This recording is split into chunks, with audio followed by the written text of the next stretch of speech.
ಸ್ನೇಹಿತರೆ ನಮಸ್ಕಾರ. ಹಾಸನದ ಹಾಸ್ಯ ವೀರ ಪ್ರಜ್ವಲ್ ರೇವಣ್ಣ ಅಶ್ಲೀಲ ವಿಡಿಯೋ ಪ್ರಕರಣ, ಅಶ್ಲೀಲ ಪೆಂಡ್ರೈವ್ ಪ್ರಕರಣ ಈಗ ಇಡೀ ದೇಶದಾದ್ಯಂತ ಭಾರಿ ಚರ್ಚೆಯ ಕೇಂದ್ರ ಬಿಂದು ಆಗಿದೆ. ಮೋದಿಯಿಂದ ಹಿಡಿದು ಪ್ರತಿಯೊಬ್ಬರು ಕೂಡ ಈ ವಿಚಾರದ ಬಗ್ಗೆ ಈಗಾಗಲೇ ಮಾತನಾಡಿದ್ದಾರೆ. ಹೀಗಾಗಿ ಇದು ಇಡೀ ಪ್ರಧಾನಿ ಕುಟುಂಬಕ್ಕೆ, ಮಾಜಿ ಪ್ರಧಾನಿ ಎಚ್.ಡಿ. ದೇವೇಗೌಡರ ಕುಟುಂಬಕ್ಕೆ ದೊಡ್ಡ ಕಪ್ಪು ಚುಕ್ಕೆ ಅಂತಲೇ ಹೇಳ್ಬೋದು. ಅವರ ರಾಜಕೀಯ ಜೀವನದಲ್ಲಿ ಇಂತಹದೊಂದು ಘಟನೆ ಯಾವತ್ತೂ ಕೂಡ ನಡೆದಿರಲಿಲ್ಲ. ಜೊತೆಗೆ ಇಂತಹ ನೀಚಾತಿ ನೀಚ ಮನಸ್ಥಿತಿ ಯಾರಿಗೂ ಕೂಡ ಬಂದಿರಲಿಲ್ಲ. ಇಷ್ಟೆಲ್ಲ ಮಾಡಿಯೂ ಕೂಡ ಪೊಲೀಸರ ಎದುರುಗಡೆ ಹಾಜರಾಗದೆ ಫಾರಿನ್ನಲ್ಲಿ ಕದ್ದು ಕೂತಿರುವಂತಹ ಈ ಮೊಮ್ಮಗನ ವಿರುದ್ಧ ಮೊಟ್ಟ ಮೊದಲ ಬಾರಿಗೆ ದೇವೇಗೌಡರು ತಮ್ಮ ಮನಸ್ಸಿನಲ್ಲಿದ್ದಂಥ ಆಕ್ರೋಶವನ್ನು ಹೊರಗಡೆ ಹಾಕಿದ್ದಾರೆ.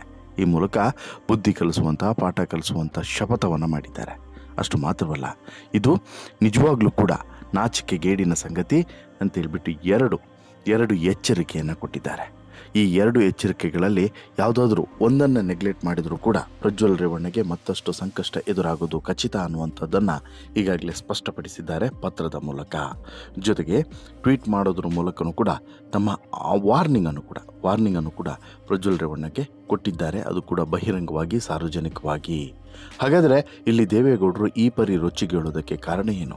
ಇಷ್ಟು ದಿನಗಳ ಬಳಿಕ ಈಗ ದೇವೇಗೌಡರು ಇಂಥದ್ದೊಂದು ಪತ್ರವನ್ನು ಬರೆದಿದ್ದೆಯಾಕೆ? ಇದರ ಹಿಂದಿನ ಉದ್ದೇಶ ಏನು? ಜೊತೆಗೆ ಇದರ ಮುಂದಿನ ಗುರಿ ಏನು? ಇವೆಲ್ಲದರ ಬಗ್ಗೆ ಕಂಪ್ಲೀಟ್ ಮಾಹಿತಿಯನ್ನು ನಾನು ನಿಮ್ಮ ಮುಂದೆ ಇಡ್ತಾ ಹೋಗ್ತೀನಿ. ಅದಕ್ಕಿಂತ ಮುಂಚೆ ನೀವು ಇನ್ನೂ ಕೂಡ ನಮ್ಮ ಚಾನಲನ್ನು ಸಬ್ಸ್ಕ್ರೈಬ್ ಮಾಡಿಲ್ಲ ಅಂದರೆ ದಯವಿಟ್ಟು ಕೂಡಲೇ ಸಬ್ಸ್ಕ್ರೈಬ್ ಮಾಡಿ ಸ್ನೇಹಿತರೆ.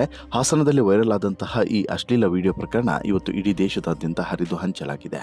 ಈ ಆರೋಪಕ್ಕೆ ಸಂಬಂಧಪಟ್ಟಂತೆ ಈ ವಿಡಿಯೋಗಳನ್ನು ಮಾಡಿದಂತಹ ಪರಮ ಪಾಪಿ, ನೀಚಾತಿ ನೀಚ ಮತ್ತು ಕ್ರೂರಾತಿ ಕ್ರೂರಿ ಮತ್ತು ವಿಕೃತವನ್ನು ಮೆರೆದಂಥ ವಿಕೃತ ಕಾಮಿ ಅಂತಲೇ ಹೇಳಿಸಿಕೊಳ್ಳುವಂತಹ ಈ ಪ್ರಜ್ವಲ್ ರೇವಣ್ಣ ಈಗ ಫಾರಿನ್ನಲ್ಲಿ ತಲೆಮರೆಸಿಕೊಂಡಿದ್ದಾನೆ.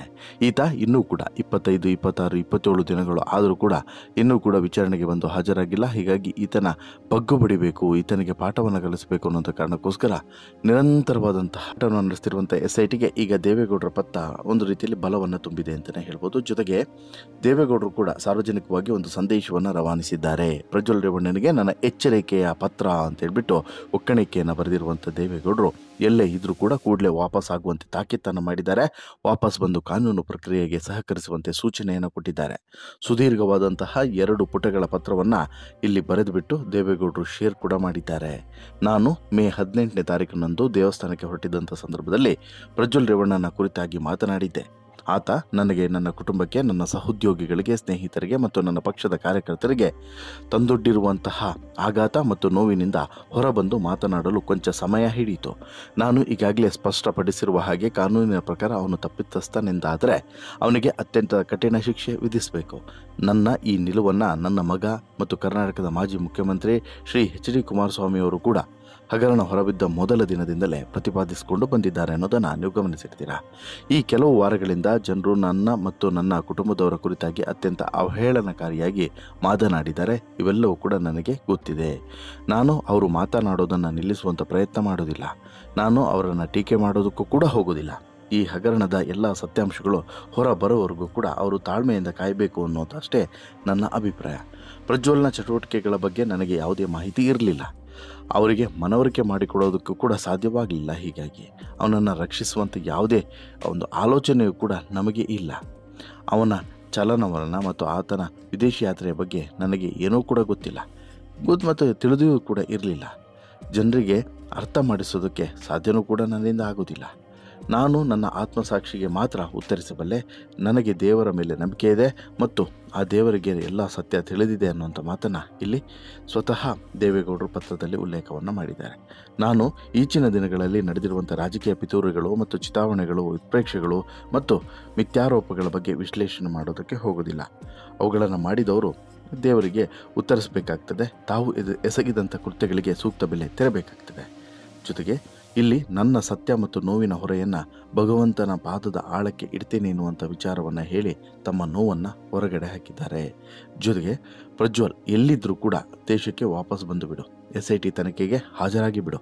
ಇದು ಅಶ್ಲೀಲ ಕಳಂಕವನ್ನು ಹೊತ್ತು ಕಣ್ಮೆರೆ ಆಗಿರುವಂಥ ಮೊಮ್ಮಗನ ಕುರಿತು JDSನ ಸುಪ್ರೀಂ ಮತ್ತು ಮಾಜಿ ಪ್ರಧಾನಿ ಎಚ್.ಡಿ. ದೇವೇಗೌಡರು ಪತ್ರದ ಮೂಲಕ ಕೊಟ್ಟಿರುವಂಥ ಖಡಕ್ ಮೆಸೇಜ್. ತಪ್ಪು ಯಾರೇ ಮಾಡಿದರೂ ಕೂಡ ತಪ್ಪಿತಸ್ಥನ ಸ್ಥಾನದಲ್ಲಿ ನಿಂತಿರುವಂತಹ ಮೊಮ್ಮಗನ ವಿದೇಶಿ ಯಾತ್ರೆ ದೇವೇಗೌಡರು ಕೆಂಪಾಗಿಸಿದೆ. 6 ದಶಕಗಳಿಂದ ಜೊತೆಗಿರುವಂಥ ಜನರ ವಿಶ್ವಾಸವನ್ನು ಮರಳಿ ಪಡೆಯೋದಕ್ಕೆ ಮೊಮ್ಮಗ ಕಾನೂನಿಗೆ ತಲೆ ಬಾಗಲೇಬೇಕಿದೆ ಅನ್ನೋಂಥದ್ದು ಇವರ ಅಭಿಪ್ರಾಯ. ಮೊಮ್ಮಗನಿಗೆ ಬರೆದಿರುವಂಥ ಪತ್ರವನ್ನು ದೇವೇಗೌಡರು ಇಲ್ಲಿ ಸಾಮಾಜಿಕ ಮಾಧ್ಯಮದಲ್ಲೂ ಕೂಡ ಪೋಸ್ಟ್ ಮಾಡೋದಕ್ಕೂ ಕೂಡ ಒಂದು ಕಾರಣ ಇದೆ. ಯಾಕಂತ ಹೇಳಿದ್ರೆ ಹೊರಗಡೆಯೂ ಕೂಡ ಈ ಸಂದೇಶ ಹೋಗಲಿ, ಜೊತೆಗೆ ಆತನಿಗೂ ಕೂಡ ದೇವೇಗೌಡರ ಸಿಟ್ಟು ಆಕ್ರೋಶ ಏನು ಅನ್ನೋದು ಗೊತ್ತಾಗಲಿ ಅನ್ನೋದು ಇಲ್ಲಿ ಗಮನಿಸಬೇಕಾಗಿರುವಂಥ ಅಂಶ.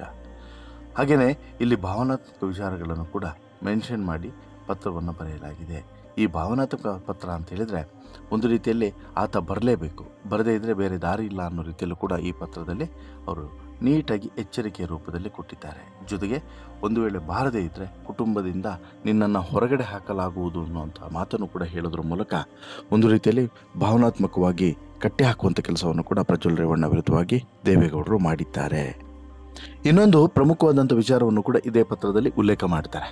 ಈ ಸಂದರ್ಭದಲ್ಲಿ ನಾನು ಈಗ ಒಂದು ಕೆಲಸವನ್ನು ಮಾಡಬಲ್ಲೆ, ಅದೇನು ಅಂದರೆ ಪ್ರಜ್ವಲ್ ಎಲ್ಲಿದ್ರೂ ಬಂದು ಪೊಲೀಸರ ಮುಂದೆ ಶರಣಾಗಿ ವಿಚಾರಣೆಯನ್ನು ಎದುರಿಸಬೇಕು ಅನ್ನೋದು ಯಾವುದೇ ಮುಲಾಜು ಮರ್ಜಿ ಇಲ್ಲದೆ ಹೇಳಬಲ್ಲೆ ಮತ್ತು ಹೇಳುತ್ತಿದ್ದೀನಿ ಕೂಡ. ಇದು ನಾನು ಅವನಿಗೆ ಕೊಡ್ತಿರುವಂಥ ಎಚ್ಚರಿಕೆ ಎಂದು ಕೂಡ ಇಲ್ಲಿ ತಿಳಿಬೇಕು ಅಂತಲೂ ಕೂಡ ಹೇಳ್ತಾರೆ. ಅವನು ಈ ಎಚ್ಚರಿಕೆಗೆ ಮನ್ನಣೆ ಕೊಡದಿದ್ದಲ್ಲಿ ಅವನು ನನ್ನ ಮತ್ತು ನನ್ನ ಕುಟುಂಬದವರೆಲ್ಲನೂ ಕೋಪವನ್ನು ಕೂಡ ಎದುರಿಸಬೇಕಾಗ್ತದೆ. ಅವನು ಎಸಗಿದ್ದಾನೆ ಎನ್ನಲಾದಂಥ ತಪ್ಪುಗಳನ್ನು ತೀರ್ಮಾನಿಸಲು ಕಾನೂನಿದೆ. ಆದರೆ ಈ ಎಚ್ಚರಿಕೆ ಅವನು ತಲೆಬಾಗದಿದ್ದರೆ ಅವನು ಮನೆಯವರ ಕಣ್ಣಲ್ಲಿ ಏಕಾಂಗಿ ಆಗೋದರಲ್ಲಿ ಸಂದೇಹ ಇಲ್ಲ. ನನ್ನ ಬಗ್ಗೆ ಅವನಿಗೆ ಏನಾದರೂ ಗೌರವ ಇದ್ದಲ್ಲಿ ಅವನಿಗೆ ಬರಬೇಕು ಅನ್ನುವಂಥ ಮಾತನ್ನು ಅಥವಾ ಪತ್ರವನ್ನು ಇಲ್ಲಿ ದೇವೇಗೌಡರು ಉಲ್ಲೇಖ ಮಾಡಿದ್ದಾರೆ. ನಾನಾಗಲಿ ನನ್ನ ಕುಟುಂಬದವರಾಗಲಿ ಈ ವಿಚಾರಣೆಯಲ್ಲಿ ಹಸ್ತಕ್ಷೇಪವನ್ನು ಮಾಡೋದಿಲ್ಲ ಅನ್ನೋದು ನನ್ನ ಭರವಸೆ. ರೇವಣ್ಣನ ವಿರುದ್ಧ ನಡೆದಿರೋದು ಷಡ್ಯಂತ್ರ. ರೇವಣ್ಣನ ವಿರುದ್ಧ ಎಲ್ಲ ರೀತಿಯಲ್ಲೂ ಕೂಡ ಷಡ್ಯಂತ್ರವನ್ನು ಮಾಡಲಾಗಿತ್ತು. ಆದರೆ ಇಲ್ಲಿ ಆ ರೀತಿ ಇಲ್ಲ. ಪ್ರಜ್ವಲ್ ರೇವಣ್ಣ ವಿಚಾರದಲ್ಲಿ ಷಡ್ಯಂತ್ರ ಇದ್ದರೂ ಕೂಡ ಮತ್ತು ವಿಚಾರಗಳು ಸತ್ಯ ಅನ್ನೋದು ಸ್ವತಃ ದೇವೇಗೌಡರು ಕೂಡ ಅರಿವಿದೆ. ಅಶ್ಲೀಲ ವಿಡಿಯೋ ಮಾಡಿರೋದು ಸತ್ಯ, ಮಾಡಿ ಹಂಚಿಕೆ ಮಾಡಿರೋದು ಸತ್ಯ. ಹಾಗಂತೇಳಿ ಹಾಗಾದರೆ ಯಾವ ರೀತಿಯಲ್ಲಿ ಇಲ್ಲಿ ಬಿಟ್ಕೊಡ್ಬೇಕಾಗುತ್ತೆ ಮತ್ತು ಯಾವ ರೀತಿಯಲ್ಲಿ ಈತ ಕದ್ದು ಕೂರ್ತಾನೆ ಅನ್ನುವಂಥದ್ದು ಈಗಿರುವಂಥ ಪ್ರಶ್ನೆ. ರೇವಣ್ಣಗೆ ಒಂದು ರೀತಿಯಲ್ಲಿ ನಿರಂತರವಾದಂಥ ಷಡ್ಯಂತ್ರಗಳನ್ನು ಮಾಡಿ ಕರೆಸ್ಕೊಂಡ್ರು ಅಂತೇಳಿ ಹೇಳ್ಬೋದು. ಜೊತೆಗೆ ಒಂದು ರೀತಿಯಲ್ಲಿ ಮಾನಸಿಕವಾಗಿ ಮತ್ತು ದೈಹಿಕವಾಗಿ ಈ ರೀತಿಯಾಗಿ ಹಿಂಸೆಯನ್ನು ಕೊಡೋದು ಕೂಡ ಅವರ ಸ್ಟ್ರಾಟಜಿ ಆಗಿರ್ಬೋದು. ಅದೇ ಮತ್ತೊಂದು ಕಡೆ ಇಲ್ಲಿ ಹೇಗೆ ಬೇರೆ ಬೇರೆ ಸ್ಟ್ರಾಟಜಿಗಳನ್ನು ಮಾಡ್ಕೊಂಡು ಹೋಗ್ತಿದ್ದಾರೆ ಅನ್ನೋದು ಕೂಡ ಮುಖ್ಯ. ಇಲ್ಲಿ ದೇವೇಗೌಡರು ಇಂಥದ್ದೊಂದು ಪತ್ರವನ್ನು ಈಗ ಯಾಕೆ ಬರೆದರು ಅನ್ನೋದು ನಿಮ್ಮ ಪ್ರಶ್ನೆ ಆಗಿರ್ಬೋದು. ದೇವೇಗೌಡರ ಪತ್ರದ ಹಿಂದೆ ಸಾಕಷ್ಟು ಉದ್ದೇಶಗಳಿದ್ದಾವೆ. ಒಂದು, ಬಹಿರಂಗವಾಗಿ ಒಂದು ಸಂದೇಶವನ್ನು ರವಾನಿಸಬೇಕಾಗ್ತದೆ. ಆ ಸಂದೇಶ ಹೋಗದೇ ಇದ್ದರೆ ತಪ್ಪಾಗ್ತದೆ. ಆ ಸಂದೇಶಕ್ಕಾಗಿಯೇ ಇಂಥದ್ದೊಂದು ಪತ್ರವನ್ನು ಬರೆದರು. ಆ ಪತ್ರವನ್ನು ಬರೆಯೋದ್ರ ಮೂಲಕ ಹೊರಗಡೆ ಜಗತ್ತಿಗೆ ದೇವೇಗೌಡರು ಈ ವಿಚಾರದಲ್ಲಿ ಇಲ್ಲಿವರೆಗೂ ಕೂಡ ಏನು ಮಾತನಾಡಿಲ್ಲ ಅನ್ನುವಂಥ ಚರ್ಚೆ ಆಗ್ತಿತ್ತು ನೋಡಿ, ಆ ಚರ್ಚೆಯನ್ನು ಮುಗಿಸಬೇಕು, ಅಂದರೆ ಅಂತ್ಯ ಹಾಡಬೇಕು. ಜೊತೆಗೆ ಕುಮಾರಸ್ವಾಮಿ ಮಾತ್ರ ಈ ವಿಚಾರದಲ್ಲಿ ಬಹಿರಂಗವಾಗಿ ಮಾತನಾಡ್ತಿದ್ದಾರೆ. ದೇವೇಗೌಡರು ಎಲ್ಲೂ ಕೂಡ ಮಾತನಾಡಿರಲಿಲ್ಲ. ಈ ಪತ್ರವನ್ನು ಬರೆಯೋದ್ರ ಮೂಲಕ ಒಂದು ಮೊಮ್ಮಗನಿಗೆ ಎಚ್ಚರಿಕೆ, ಮತ್ತೊಂದು ಸಮಾಜದಲ್ಲಿ ನಿರ್ಮಾಣ ಆಗಿರುವಂಥ ಒಂದು ಗೊಂದಲ, ಇದನ್ನು ಕೂಡ ಕ್ಲಿಯರ್ ಮಾಡುವಂಥದ್ದು ದೇವೇಗೌಡರ ಜವಾಬ್ದಾರಿ. ಅದನ್ನು ಮಾಡಿದ್ದಾರೆ ಅನ್ನೋದು ಸ್ಪಷ್ಟವಾಗಿ ಗೊತ್ತಾಗ್ತಿದೆ. ಅದೇನೇ ಇದ್ರೂ ಕೂಡ ಸ್ನೇಹಿತರೆ, ಇಲ್ಲಿ ಒಂದಂತೂ ಗಮನಿಸಬೇಕು, ದೇವೇಗೌಡರು ಈ ಪತ್ರವನ್ನು ಸುಮ್ಮನೆ ಬರೆದಿಲ್ಲ. ಈ ಪತ್ರದಲ್ಲಿ ಸಾಕಷ್ಟು ಭಾವನಾತ್ಮಕ ವಿಚಾರಗಳನ್ನು ಸೇರಿಸಿದ್ದು. ಹಾಗೆ ಒಂದು ವೇಳೆ ಈ ಪತ್ರವನ್ನು ಕರೆಕ್ಟಾಗಿ ನೋಡಿದ ಅಂತೇಳಿ ಹೇಳಿದ್ರೆ ಆಗ ಈ ಪ್ರಜ್ವಲ್ ಒಂದು ನಿರ್ಧಾರಕ್ಕೆ ಬರಬಹುದು. 1-2 ದಿನಗಳಲ್ಲಿ ಬಂದು SIT ಮುಂದೆ ಹಾಜರಾಗ್ಬೋದು, ಕಾನೂನು ಪ್ರಕ್ರಿಯೆಯನ್ನು ಎದುರಿಸ್ಬೋದು ಅಂತೇಳಿ. ಬಟ್ ಅದಾಗದೇ ಇದ್ದರೆ ಮತ್ತೆ ಇನ್ನೊಂದಷ್ಟು ಸವಾಲುಗಳು ಎದುರಾಗೋದ್ರಲ್ಲಿ ಅನುಮಾನನೇ ಇಲ್ಲ. ನಿಮಗೇನು ಅನಿಸುತ್ತೆ ಸ್ನೇಹಿತರೆ ದೇವೇಗೌಡರ ಪತ್ರದ ಬಗ್ಗೆ ನಿಮ್ಮ ಅಭಿಪ್ರಾಯವನ್ನು ದಯವಿಟ್ಟು ಕಮೆಂಟ್ ಮಾಡಿ ತಿಳಿಸಿ. ಜೊತೆಗೆ ಈ ಸ್ಟೋರಿ ಇಷ್ಟ ಆಯಿತು ಅಂತ ಹೇಳಿದ್ರೆ ಲೈಕ್ ಮಾಡಿ, ಶೇರ್ ಮಾಡಿ, ಚಾನಲ್ಗೆ ಸಬ್ಸ್ಕ್ರೈಬ್ ಆಗೋದನ್ನು ಮರಿಬೇಡಿ. ಧನ್ಯವಾದ.